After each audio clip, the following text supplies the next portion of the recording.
Assalamu alaikum and welcome to Mystara, as today we're looking at the second nation officially created for the known world, the Emirates of Ylaruam, the desert kingdom that is somehow situated between Sweden and Italy. This is not just a land of infinite sand, but has a strong sense of tradition and a history that unifies its people.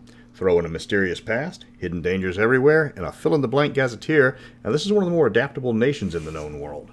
The Emirates is a hard nation to talk about, in parts because the nation was intentionally left undefined to allow DMs to modify the nation to fit their campaign. The name of the Sultan in Yalaram is never mentioned once in the book. You have to find his name in the Poor Wizard's Almanac, written years later, to discover his name is Muhammad Al-Khalim. And even then, his biography is about a single paragraph. Ylaram suffers from its vague creation by having very little mention in the future metaplot. Writers can only use what they're given, and Ylaram was given very little to go on. Now that's out of the way, Ylaram does delve deeply into the geography and government of the nation. None of the major cities are described in any detail, only the village of Kirkuk is detailed, and that's not even on the map, so the DM can place it anywhere in Ylaram that he needs it to be. The book does talk about story structure and how to create an adventure appropriate for an Arabian setting. That's actually a good tool for DMs, but for lore videos it's not that helpful. For example, it mentions that the Sultan and the Vizier need to be at odds with each other. If the Sultan is good, the Vizier is evil, and vice versa. The Vizier is never named, so canonically I can't tell you anything about him, especially since the Sultan that is mentioned later is completely on the fence about everything. Lore-wise, the story of Yalaram starts with the rise of the Nithian Empire, about 1,000 years after the Great Reign of Fire. While the initial Nithians were a primitive people focusing on agriculture and fishing along the banks of the now lost River Nithia, they quickly reached the Iron Age, and in the span of 500 years became the most powerful empire in Mystara. The empire discovered new magics, conquered large chunks of Brun, reaching at least as far as the Savage Coast. The Nithians became the dominant culture for hundreds of years before their culture fell into decline. Over time, the Nithian Empire became corrupt and started falling under the influence of the entropic immortals. Adding to the Nithians' problems in 800 BC, the elves of Al-Khalim altered the climate of Yalaram, pulling rain from the region into the Canalbarth forest that caused droughts in Nithia. An earthquake then diverted the direction of the river Nithia, eventually shifting the river underground, causing the nation to become the desert that it's famous for. This causes results among its large slave population, endangering the nation even more. The final nail in the Nithian Empire's coffin was their embrace of a fire cult that started a war with elemental creatures of water. The creatures that the cult embraced turned on the nation when the war started going badly. This caused the Nithians to look for a new patron to save their empire. They chose Thanatos. Thanatos encouraged the Nithians to save their empire the only way he knew how, by embracing undeath. The pharaohs began efforts to turn the entire population into creatures that don't need food or water at the expense of eternal slavery to Thanatos. The other immortals were not having any of it, and instead punished the Nithians by wiping the entire empire from the face of the planet.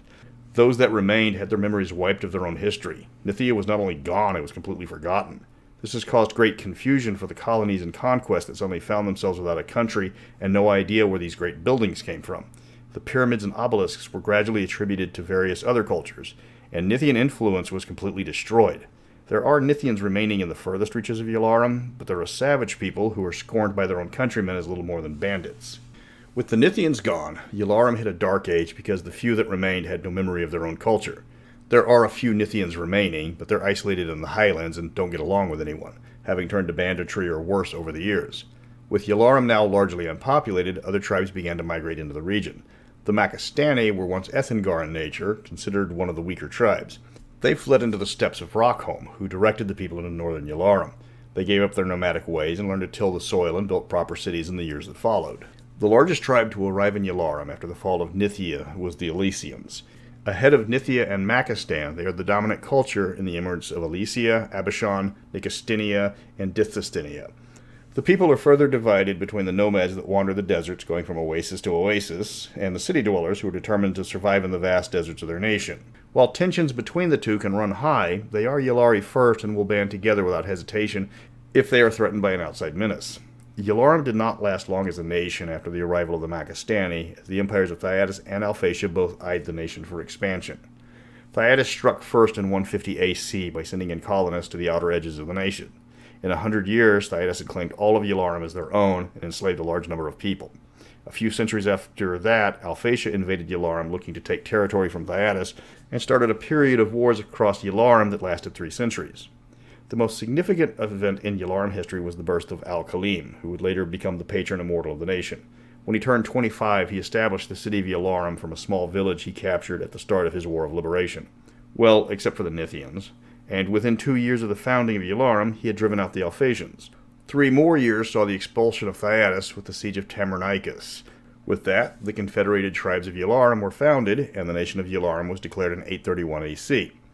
Al-Khalim then went about creating the system of laws and governments for the Emirates, establishing the various political divisions inside the nation. He was a highly charismatic man, espousing a philosophy of unity and piousness that brought the various chiefs, sheiks, and clan leaders together under his banner. He was able to obtain allies from unusual sources, such as the dwarves of Rockholm, and even elemental creatures such as a Fried or Jinn. He was approached early in his life to begin the path of immortality by his patron Proteus. During this period, he wrote the Nama, which serves as both his biography and the main religious teachings of his faith.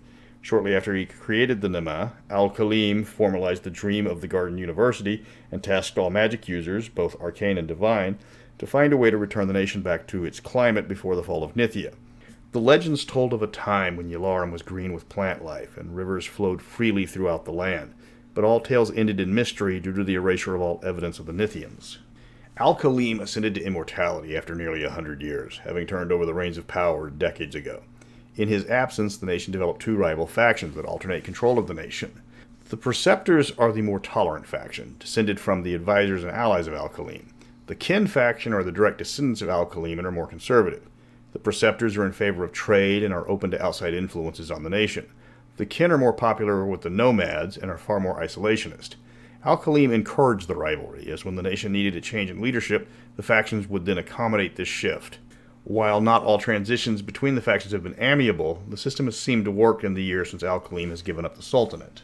The Ylari, despite being considered aloof and standoffish by those outside their nation, actually value tradition and civility. The conflict is their version of politeness is often misunderstood to outsiders. The Ylari as a people have suffered under the occupation of numerous invaders and have only earned their actual independence less than 200 years ago. Because of this, they're distrustful of outsiders and value people that respect the customs they developed after all those centuries of hardship. Even the entertainments of the Ylari are often considered boring by other nations. One of their favorite pastimes is storytelling and poetry reading. Because the culture values its history, with most of it being oral, those that keep the tales of the old bring in crowds at the local gathering halls, and the most famous storytellers will even gain audiences before the Sultan. Oddly enough, this love of history and tales has reached the Hin, who also appreciate a good tale spinner. While the Hin and Ylari couldn't be further apart culturally, Ylari poets and orators have found themselves in demand in the distant shires, even if they do have to stoop when entering the tavern. If the Ylari had a national sport, it would easily be horse racing. Ylari don't like sprints, they prefer marathons. The races in the Sultanate go on for hundreds of miles, with checkpoints at each town that will draw in crowds just to see a few racers cross the line before going back to work. The Ylari breed what are considered the best horses in the known world just for this reason. The desert steeds are faster than any horse the Ethengar or Corindans possess. Their stamina allows them to complete long trips with few health issues. But the horses are prone to being inbred, so it's important to inspect horses from merchants so you know how to avoid birth defects. The best Ylari horses fetch sums several times that of normal horses. Another love of the Ylari is fighting, not drunken bar brawling, but organized attack on mutual enemies. This is almost always against bandits, especially the Nithian tribesmen that plague anyone crossing into their territory. Another target of Ylari hostility is the Sisthic, a numerous and militant race of reptilian humanoids found in the deep desert. The Sisthic believe themselves to be the lords of the desert and despise the humans occupying it. The Ylari return the sentiment, and bloodshed usually follows. One way to get in with the Sultan or the Emirs is to join the frequent conflicts against the Desert Scourge.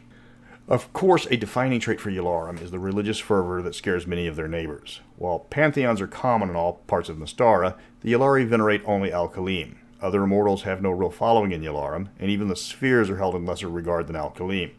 His teachings forbid alcohol except on certain holy days. Water is sacred to the Ylari. Sharing water with a traveler or a stranger has far more effect than offering a swig of whiskey. Ylaris take their customs seriously because they help them reflect on the hardships that their people have faced.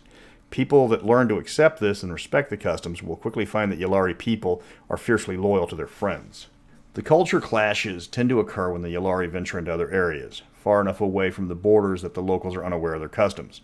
Only the dwarves of Rockholm understand the desert nation's customs and culture and respect them for their tradition. While dwarves may love drowning in their meads and ales, they will have tea or coffee prepared as well for their visitors. Of course, the hen, upon hearing that their visitor prefers non-alcoholic beverages, will try to impress her with the staggering variety of teas and coffees they produce. The Ylari learn to take their beverages with them when visiting other, less knowledgeable areas. Ostlanders don't understand or even care why the caravan master won't drink with them, but the caravan master will also know how to pass on his drinking horn or find an excuse to empty it out of sight to save face. Al-Khalim's influence on his nation is everywhere, not just in terms of religion, but he also set up the government that still rules over Yalaram. He set up the laws of fealty and dictated who was eligible to earn each title. He created the office of the viziers, who serve Yalaram itself rather than just the sultan. If the sultan does something that would be detrimental to the whole of Yalaram, the vizier can use the emirs to overturn the decision or in drastic situations even remove the sultan. In case of a sultan dying without a clear successor, the vizier has to lead the emirs to select a new sultan. One aspect of the government unique to Yalaram is that of the voucheries, which serve as the nation's bureaucracy. These are offices devoted to the running of the nation, leaving the sultan and the emirs to attend to more important matters. These voucheries are led by their own vizier, who handles all the government officials below him. If you need assistance from the government, you go to one of these voucheries for assistance.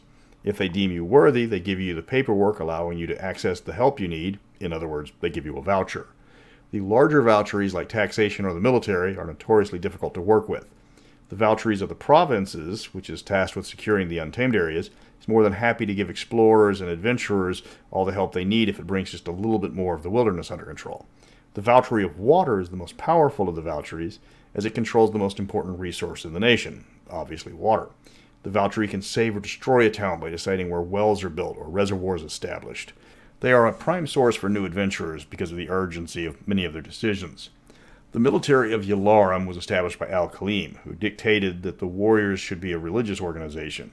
He also created a group for lay followers as well as scholars, and those are almost always clerics of Al-Khalim. The clerics do not, however, include the famous dervishes, which are not tied to any formal worship of Al-Khalim. The dervishes instead are individuals who go into the desert to meditate on the teachings of Al-Khalim and to pass on their knowledge to those that seek them out. Dervishes are known for being mysterious, very durable, and are looked upon with no small degree of reverence by the other Ylari for their ability to survive in the deep desert without help. As far as the military orders go, they are quite difficult to join, as the way of the warrior has strict prerequisites. The applicant must have their own horse, as well as weapons and armor. Even if the warrior is destined to be in the infantry, they must prove that they can still ride. Those that fail or unable to supply all the needed equipment are instead just sent to the rank infantry in the army. Those that pass but lack magical abilities are divided into the Order of the Pike for heavy infantry, or the Order of the Arrow for mounted archers. Wizards can join and don't have to provide any extra gear except a horse, but they have to prove that they can ride just as well as any other applicant. Clerics that are accepted join the Order of the Mace and become officers in the military.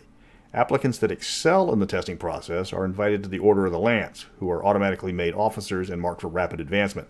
This is the only way the Fariz, an order of paladins sworn to protect Yalaram from its enemies, are selected. So why do you want to play a Ylari? They're rigid, honor-bound, and intolerant of most outsiders.